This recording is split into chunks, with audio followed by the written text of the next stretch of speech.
Assalamualaikum warahmatullahi wabarakatuh. Perkenalkan, nama saya Satrio Wicaksono dengan NIM 2024 1010 2082. Di sini saya akan menjelaskan implementasi saya mengenai modul 4 studi kasus 1, yaitu studi kasus laboratorium. Mungkin langsung saja. Yang pertama di sini sudah tertera, yaitu yang pertama adalah creatable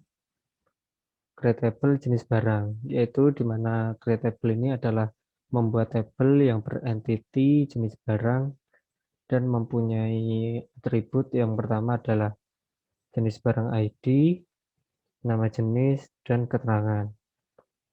Untuk jenis barang ID ini bersifat primary key, yang dimana input yang diinputkan itu tidak boleh sama dengan yang lain. Dan nama jenis ini merupakan varchar 50 yang berfungsi sebagai pembatasan karakter. Jadi karakter yang dimasukkan terhadap nama jenis ini tidak boleh melebihi 50 atau maksimal 50. Dan not null yaitu berfungsi untuk diwajibkan untuk mengisi dari atribut nama jenis ini. Dan atribut keterangan bersifat teks. Lalu terdapat insert into jenis barang, nama jenis, keterangan. Insert into ini merupakan fungsi yang diharuskan untuk menginputkan pada entity dan atribut nama jenis dan keterangan. Value yang dimasukkan contohnya yaitu komputer. Komputer di sini merupakan termasuk dari atribut nama jenis dan keterangannya merupakan komputer desktop. Lalu laptop sebagai nama jenis dan laptop desktop sebagai keterangan. Lalu ada printer sebagai nama jenis dan mesin pencetak sebagai keterangan. Lalu di select from jenis barang ini merupakan perintah yang berfungsi untuk menampilkan dari tabel jenis barang ini. Lalu yang kedua ada create table lab. Create table lab ini merupakan tabel yang berentitikan lab dan mempunyai atribut yang pertama lab ID, nama, dan deskripsi. Lab ID ini sama seperti sebelumnya, yaitu bersifat primary key. Atribut kedua yaitu nama bersifat not null dan varchar. Lalu deskripsinya bersifat teks. Lalu ada insert into lab nama deskripsi, di mana kita akan menginputkan pada entity lab di atribut nama dan deskripsi. Seperti contohnya yaitu pemro sebagai nama, lab sebagai deskripsi, BASDA sebagai nama, basis data sebagai deskripsi. Begitu juga dengan RPL sebagai nama dan lab rekayasa perangkat lunak sebagai deskripsi. Lalu pada creatable barang di sini sedikit berbeda dan ini merupakan termasuk relationship karena menggunakan reference. Pada creatable entity barang di sini mempunyai atribut yang pertama barang ID yang bersifat primary key, lab ID, smart serial reference lab ID. Di sini yang dimaksud adalah kita mengambil referensi dari table entity lab, khususnya atribut lab ID yang dan diambil sebagai foreign key. seperti itu. Begitu juga dengan ini, yaitu kita mengambil referensi dari entity jenis barang di atribut jenis barang ID sebagai foreign key. Lalu ada nomor seri varchar 50, unique not null.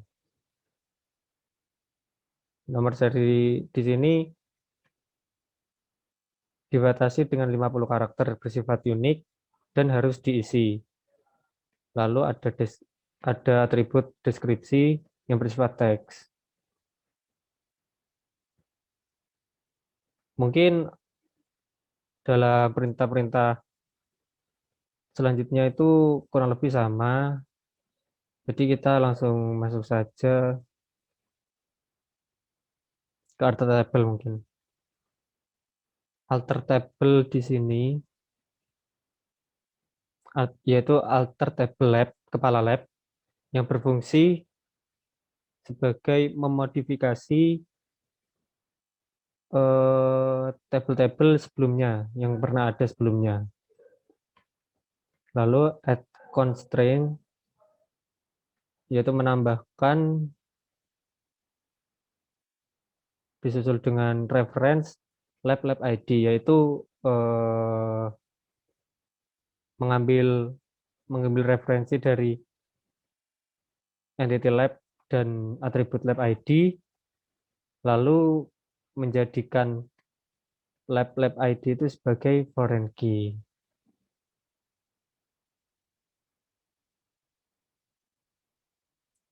Lalu di sini juga terdapat insert into, yang dimana kita harus menginputkan setiap atribut. Seperti ini satu, lalu tanggal mulai, tanggal selesai, dan status.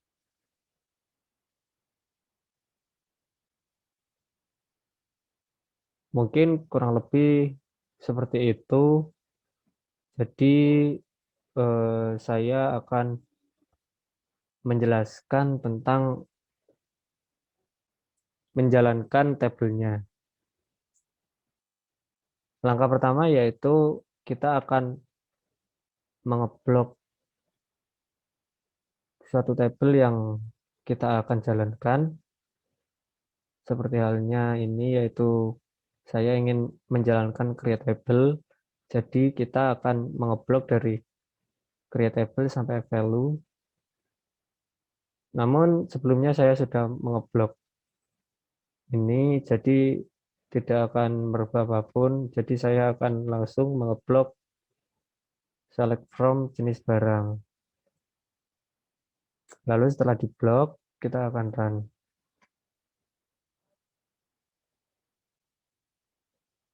Nah, di sini sudah terlihat atau muncul dari entity lab, yaitu atribut jenis barang ID, nama jenis, dan keterangan.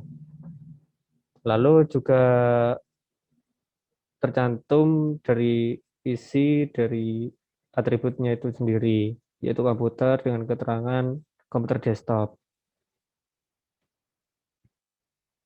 dan laptop sebagai laptop desktop, dan printer sebagai mesin pencetak. Seperti itu. Lalu untuk selanjutnya yaitu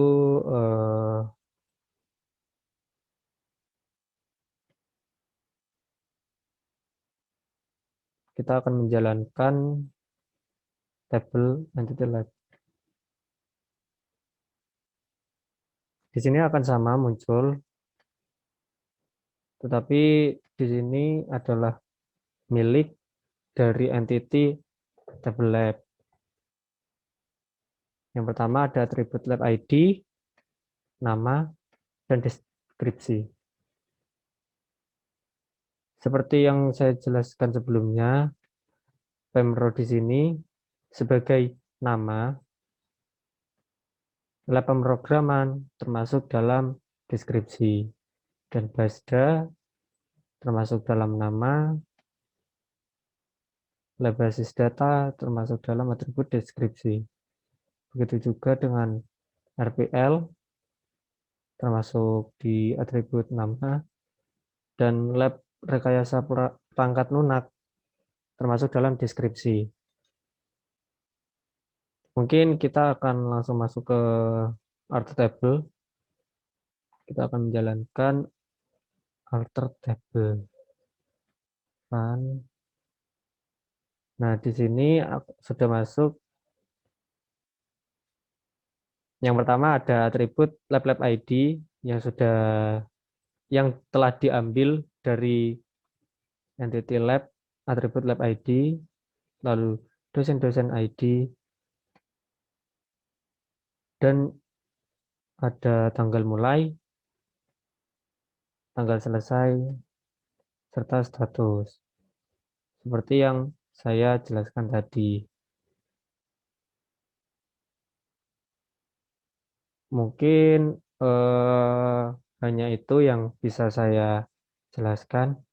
Kurang lebihnya mohon maaf. Wassalamualaikum warahmatullahi wabarakatuh. Terima kasih.